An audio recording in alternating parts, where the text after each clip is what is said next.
I can't believe we're at the end of June. 6 months of the year have passed, and honestly, it is crazy wild to think that. So, I have read a lot of books this year. The 6 month may come from a different location on this video. I may be on my travel somewhere, so I won't be talking about June in terms of in the loft, but I will definitely give you a June update. So yeah, 6 months. I think I'll have read over 150 books, seeing as right now we're halfway through June. I am filming in advance because I'm going on holiday, and I've read 149, so I'm pretty confident to say I will have reached past the 150 mark. So I'm on goal for like 300 books this year, which I'm very excited for. So what I wanted to do in this video is reflect on each month and pick my favourite book. I'm not going to do my least favourite. I'm not that type of person who likes to do the negative ones, but I am going to tell you about my favourite book and why it was my favourite of the month. So let's start with the month of January. I read 31 books in January, which is absolutely crazy.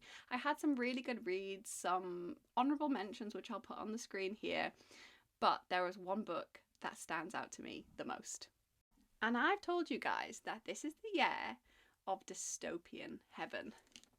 2026, we are entering our dystopian era, and this is To Cage a Wild Bird. I read this in January, and I was obsessed. I need book 2 immediately. This one was just so good. It's about a girl who kind of is like a bounty hunter. So she goes around collecting people and dropping them off at this prison. Now, this isn't a normal prison. This is a prison that you're put in, you work your way through the prison, and you die. Because rich people pay to chase you. So the faster you are, or the longer you've lasted, the more rich people will pay to chase you. And if you can't get across this field to this tree without being shot, hunted, removed from the world, you're dead. Simple as. So she is like this bounty hunter. Everybody hates her. Everybody thinks, oh God, here she comes. She turns up. She causes mayhem. She honestly is one of the most intense characters I think I've ever met. She has a little bit of a wild night with a guy who actually works in the prison, but she doesn't know he works in the prison until she enters the prison. Now you're thinking, why Mills would she have entered the prison? Her brother gets captured one night for doing something naughty, and he gets sent to the prison. And because of that, she has to go with him. So she kind of forces herself into this prison. Like, she commits like a misdemeanor crime, and she's going to help her and her brother survive, and they're going to try and break out. She gets involved with like this rebel group. I love dystopian books. I feel like I'm explaining this so badly, but I love dystopian books because there's always like a rebel, let's bring down the man section of the book, and it's just so good for that reason. But yeah, this is the first book in January that I'm gonna give this one the gold star. I think at the end of the year I'll do like a month compared to month battle, but yeah, this one definitely has the gold star for January, and I think it's such a good book. And if you love dystopian, or if you haven't tried dystopian before, everybody can read it. It's great, so get it on your TBR. Then in the month of February, I read 21 books, and again, I'll put some honourable mentions. These are the ones that don't make the top of the cut, but we're close. I honestly find it so hard to pick a favourite, but we're doing it. We're doing it because I know you guys will want the battle of the months at the end of the year, so I feel like I've got to prep myself for the next 6 months. And when I tell you it's the year of dystopian, it's the year of dystopian. I was really lucky to get my hands on an indie version of Daggermouth, because actually the month of June it's being officially trad published with Pam Macmillan, I believe. So yeah, that's very exciting. So this is about a girl who lives in a world where the king is in charge, and he's maybe not the nicest guy. I call him a king, but I don't know if he actually is called a king. So I love this book, but I feel like I read it so long ago now.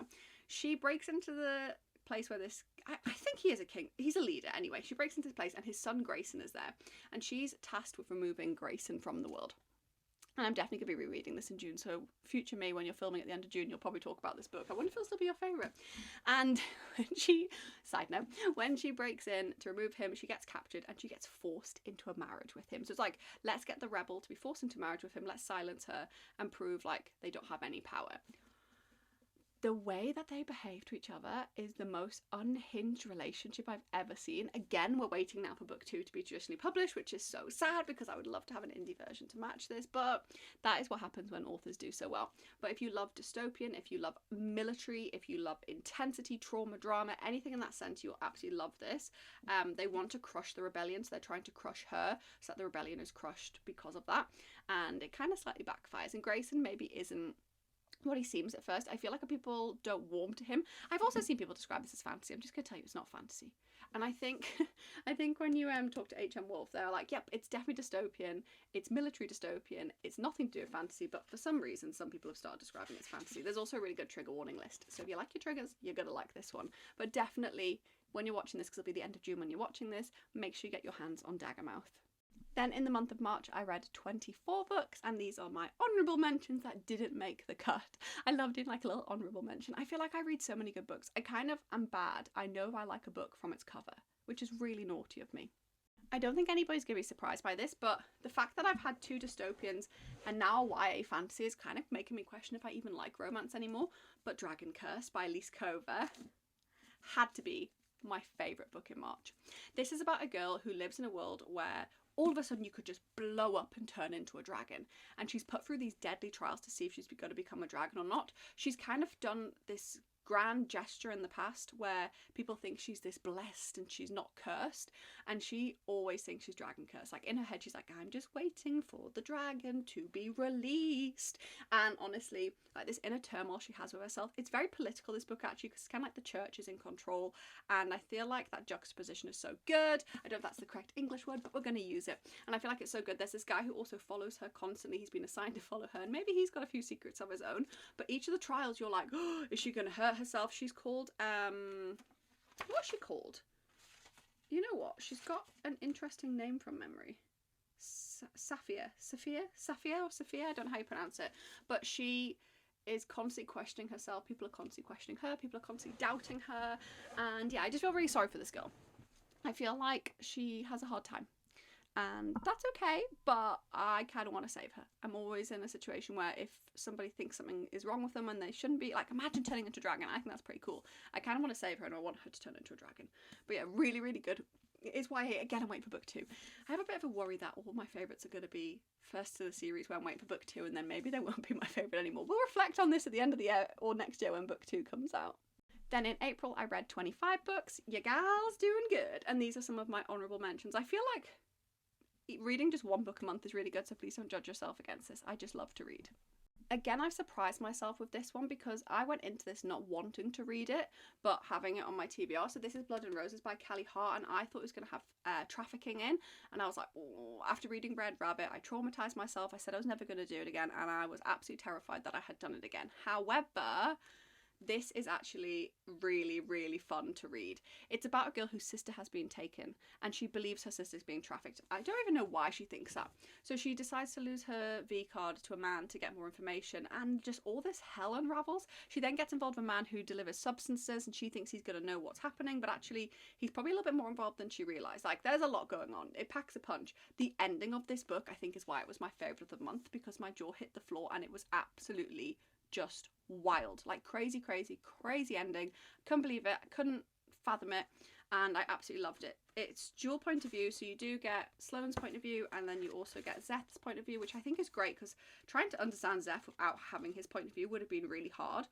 But I would say be careful. It does have like BDSM, it does have like quite a few intense triggers. They just obviously weren't as intense as Red Rabbit for me, which is why I coped with it. But yeah, I bought it and then thought I shouldn't have bought it, because I thought Callie Hart, oh, it's going to be dark romance, but I've read a few of hers, like Riot House, and I've read her fantasy, and I thought, oh, it's going to be absolutely fine. And then somebody told me it had trafficking in, and I was like, no, I've done it again. I've Red Rabbited myself again. Just, yeah, be very careful if you ever read a traffic book. So this one, I was very surprised, but was my favourite in April. Then in the month of May, I smashed it. I read 27 books, which is absolutely crazy. Like, I don't know what I was doing in May, especially because Off Campus came out. I honestly don't know what I was up to, but 27 books were read in May. And Off Campus would have been like, the deal would have been my favourite, but I don't think I can count a reread. So these are my honourable mentions, because I don't think I can count a reread. I think it'd be really naughty too. So let me show you which book won. I think this is going to surprise everybody, but The Player's Promise by Tierney Page 1. I have loved this London Heart series. This is the 3rd and final book, but the reason I think it's going to be a surprise, single dad. Single dad trope. Mills has put not only a single dad trope on her liked list, but her favourite of the month. Who is she? I mean, I said The Deal. Let's just give an honourable mention. We love The Deal, but This was so good. So this is Anna and Liam's story. So Liam plays for a football team. He's got a son with his partner. They had them when they were quite young. And he comes home one day and his partner's packing a bag to leave. And he's like, are you kidding me? Where are you going? Not only is she going away, she's running off with one of the people he plays on his team. And he's like, this is just awful. This is the worst thing ever.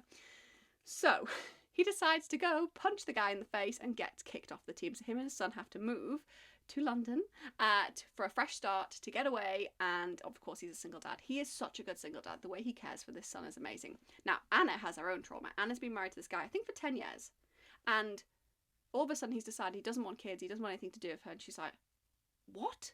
So she decides to get a divorce. So she is newly on the market but with trauma. And I think the way that Anna and Liam come together in this is great. They meet in a bar. It's very casual, but they both kind of heal each other. And obviously she's always wanted kids, so the fact that he's got a kid, she knows like the commitment isn't going to be too bad. I love this. It was the perfect conclusion to the London Hearts. The first one is your cheating ex-fiance's brother.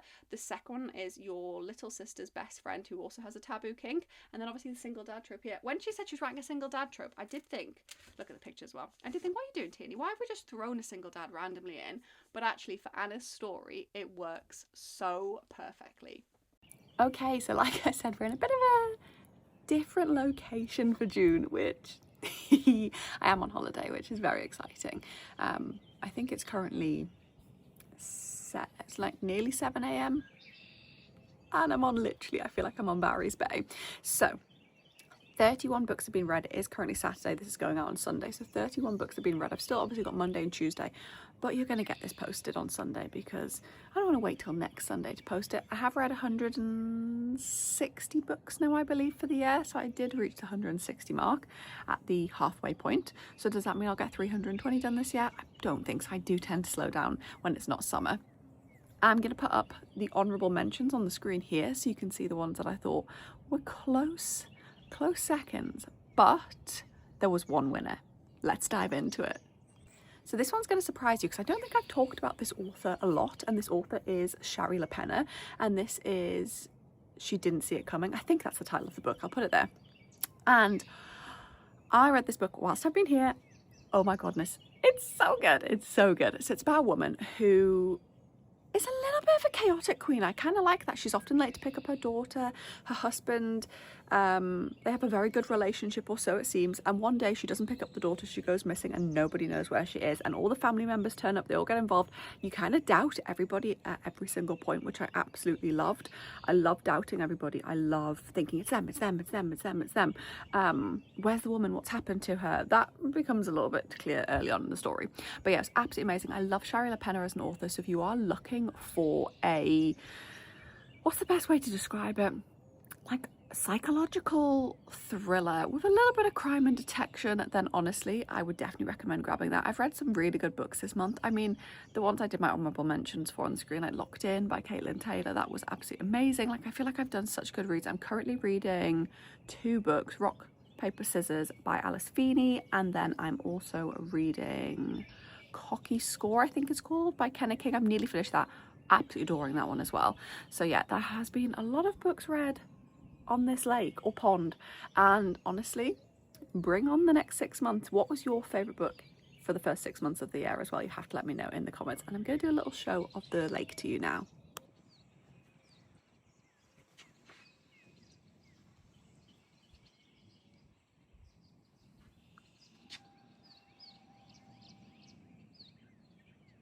So that brings us to the end. Hopefully I remember to film June. If you didn't, Mills, what are you playing at? Stop enjoying your holiday too much. I hope you enjoyed it. Let me know what your favourite books of each month were, and do make sure you subscribe and turn on notifications so you'll be notified when I post next Sunday when I'm back in the UK. Bye guys!